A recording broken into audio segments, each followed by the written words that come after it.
Jai Hind student. Today we will practice about the calculations involving unit cell dimensions. Till now we all know the packing efficiency. In HCP, hexagonal closed packing is 74%, and in BCC it is 68%, and in simple cubicle it is 52.4%. We all know that number of atoms in a unit cell. Primitive cubic unit cell, the number of atoms is 1. In BCC unit cell, number of atoms are 2. And in FCC, the number of atoms are 4. ये इसलिए हम यहाँ पर बात कर रहे हैं क्योंकि अभी कैलकुलेशंस में इनकी ज़रूरत पड़ेगी. हमने वहाँ पर ये निकाल के भी देखा था कि ये 1, 2 और 4 कैसे आए हैं, लेकिन अब आपको प्रैक्टिस में भी होना चाहिए कि प्रिमिटिव क्यूबिक यूनिट सेल में 1 एटम है, BCC में 2 हैं, और FCC यानी कि face centred cubic unit cell में ये नंबर 4 है. एक बहुत कॉमन सा फॉर्मूला है, density is equal to mass over volume. ये सब आप जानते हैं, 7th 8th के स्टैंडर्ड में भी है ये कई फॉर्मूला. अब अगर हमें यूनिट सेल की डायमेंशंस पता हो, जो एज लेंथ मालूम हो, एज लेंथ निकालने का बच्चों एक्सरे डिफ्रैक्शन टेक्निक है, उससे एज लेंथ पता चलती है. अगर किसी यूनिट सेल में क्यूबिक टाइप की अगर यूनिट सेल है, क्यूबिक यूनिट सेल है, उसकी edge length X ray diffraction technique से मालूम की जाती है. सपोज एज लेंथ दी गई है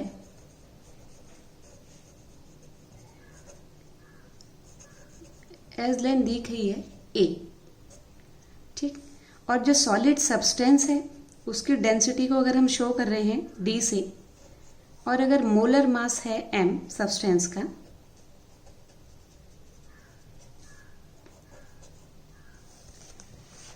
तो इससे जो क्यूबिक यूनिट सेल है उसका वॉल्यूम कितना आ जाएगा, volume of the unit cell आ जाएगा, क्योंकि क्यूबिक है और एक साइड एज है उसकी A, तो उसका वॉल्यूम आ जाएगा A क्यूब. ये क्लियर है, तो कॉमन सा ही है. मास कितना आ जाएगा यूनिट सेल का, मास ऑफ यूनिट सेल ये आपका आ जाएगा. अब ये देखना पड़ेगा कि जो यूनिट सेल है उसमें नंबर ऑफ एटम्स कितने हैं. Number of atoms in a unit cell,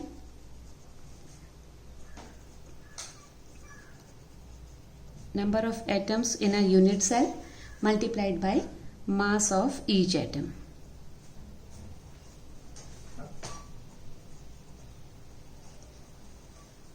अगर नंबर ऑफ एटम्स एक यूनिट सेल में जितने नंबर ऑफ प्रेजेंट हैं, एटम्स प्रेजेंट हैं, उसको हम दिखाएं स्मॉल z से, और हर एटम के मास को हम शो करें m से, तो ये आ गया हमारा z into m, means mass of the unit cell.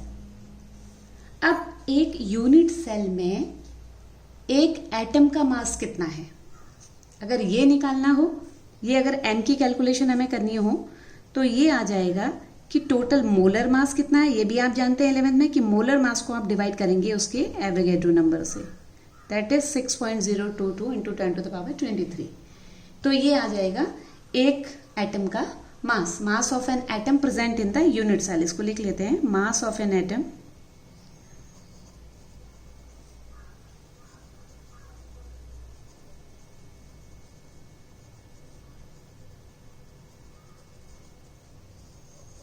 एक एटम का मास आ जाएगा m equal to m, that is molar mass divided by Avogadro number. इसको Na भी लिखा हो सकता है बुक्स में, Na. अब हमें अगर डेंसिटी मालूम करनी हो किसी यूनिट सेल की, अगर हमें डेंसिटी का पता करना हो, डेंसिटी ऑफ यूनिट सेल, अभी हमने देखा था formula, common formula mass upon volume. तो मास कितना आ गया टोटल, नंबर ऑफ एटम्स कितने प्रेजेंट हैं Z, इनटू मास कितना है m, नंबर, ये अभी हमने फॉर्मूला लिखा है यहाँ पर Z into m, small m है, Z into m upon volume, density equal to mass upon volume, तो मास है इतना और वॉल्यूम है A क्यूब. इस m की, स्मॉल m की अगर हम वैल्यू यहाँ से रखें, इस वैल्यू को इस फॉर्मूले में पुट करें, तो हमारा फॉर्मूला आ जाएगा Z into m molar mass upon A cube, और ये Avogadro number Na into Na. तो डेंसिटी हमारी यहाँ से निकल के आ गई Zm upon A cube into N A. ये डेंसिटी हमारी कैलकुलेट होके आएगी यूनिट सेल की। अब इस पर बेस्ड बहुत सारे क्वेश्चंस हैं जो एग्जाम में आपसे पूछे जाते हैं। बहुत इंपॉर्टेंट कैलकुलेशन है, बहुत सरल भी है। बेसिक फार्मूला वही है, density equal to mass upon volume. आपने मास कैलकुलेट करा यहाँ पर, मास, और आपको क्योंकि क्यूबिक यूनिट सेल है तो वॉल्यूम आपने आराम से निकाल लिया। अगर आपको एज लेंथ दी है तो ए क्यूब करके आपको उसका वॉल्यूम निकल आएगा। इस पर बेस्ड क्वेश्चन अब हम लेते हैं प्रैक्टिस के लिए। तो आपका फार्मूला आ गया Z into M upon A cube into N A. इस पर बेस्ड कुछ क्वेश्चंस की प्रैक्टिस करते हैं। देखिए, एक क्वेश्चन दिया हुआ है, an element has a BCC structure. BCC means body centred structure है, with a cell edge of 288 PM। जब पढ़ें आप क्वेश्चन तो जरूर ध्यान दें कि किस यूनिट में आपको दी गई है वैल्यूज। ये PM में बता रहे हैं आपको। सेल एज दी गई है 288 PM picometre. The density of the element is 7.2 gram per centicube. तो सेंटीमीटर क्यूब, ग्राम पर सेंटीमीटर क्यूब में आपको डेंसिटी दी गई है। एज लेंथ आपको दी गई है 288। How many atoms are present in 288 gram of element. अगर 288 ग्राम है एलिमेंट्स के तो नंबर ऑफ एटम्स कितने प्रेजेंट हैं। सबसे पहले हम क्या कर लेंगे, वॉल्यूम निकाल लेंगे यूनिट सेल का। वॉल्यूम ऑफ यूनिट सेल हम क्या करेंगे, क्योंकि ग्राम पर सेंटीमीटर में क्यूब में है डेंसिटी, इसलिए इसको भी सेंटीमीटर में ही चेंज कर लो आप। तो सेंटीमीटर में आप चेंज कर लेंगे इसको, तो ये आपका आ जाएगा 288 इंटू 10 टू द पावर -12। तो तब आएगा जब आप मीटर में चेंज करेंगे। ठीक है, एक पिकोमीटर में 10 टू द पावर -12 मीटर होते हैं। तो सेंटीमीटर में चेंज कर लीजिए, तो 288 into 10 to the power -10 centimetre cube. ठीक है, और वॉल्यूम आपका हो जाएगा इसका भी क्यूब। वॉल्यूम आप निकाल रहे हैं 288 into 10 to the power -10 centimetre cube. Volume आपका यूनिट सेल का वॉल्यूम आ गया। अब आप क्या करेंगे, जब यूनिट सेल का वॉल्यूम इतना है तो volume of 208 gram of the element,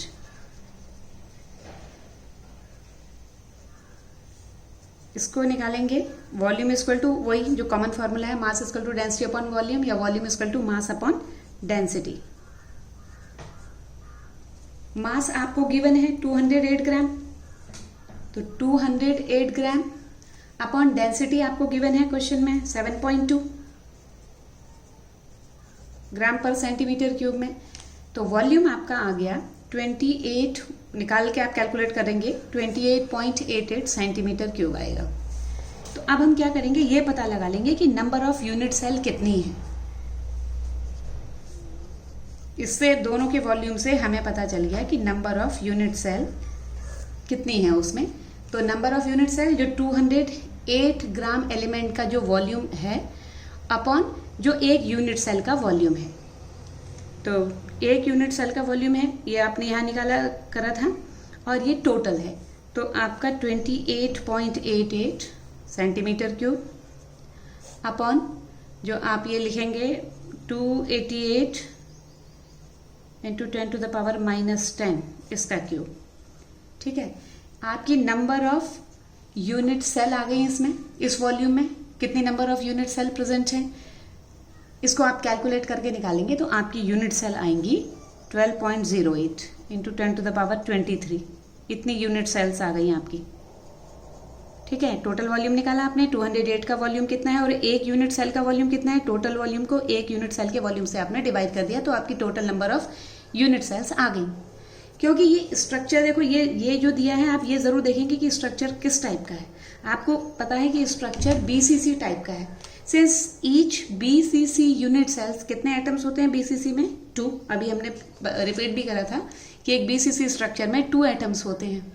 तो टोटल नंबर ऑफ एटम्स 208 में कितने होंगे, 208 में जो होंगे आपके टोटल नंबर ऑफ एटम्स, कैसे निकालेंगे, क्यों ये जो आपका टोटल 208 में ये होगा equal to 2 atoms upon unit cell.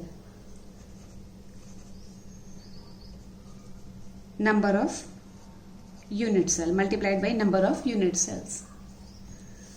तो ये आपके टोटल नंबर आपके जो कैलकुलेट होके आएंगे 24.16 into 10 to the power 23 atoms आएंगे।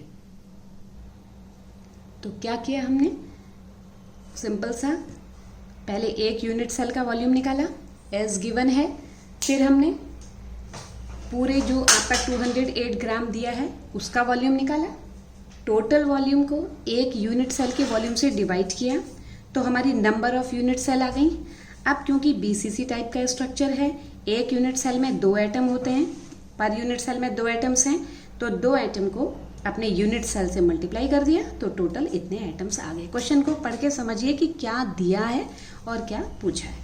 सेकंड क्वेश्चन है आपका, एक्सरे डिफ्रैक्शन स्टडीज शो, आपको पता है मैंने पहले बता दिया कि जो भी सेल एज वगैरह काउंट होती है हम एक्सरे डिफ्रैक्शन टेक्निक से निकालते हैं। तो क्वेश्चन में दिया है तो सिंपल ये दिखाने के लिए कि कॉपर सल्फेट जो क्रिस्टलाइज हो रहा है वो क्रिस्टलाइज हो रहा है in an FCC unit cell, face centred cubic unit cell with cell edge of इतना, सेल की एज दी हुई है आपको, कॉपर सल्फेट का क्रिस्टल है, एफसीसी टाइप की यूनिट सेल है और एज आपको दी है इतनी।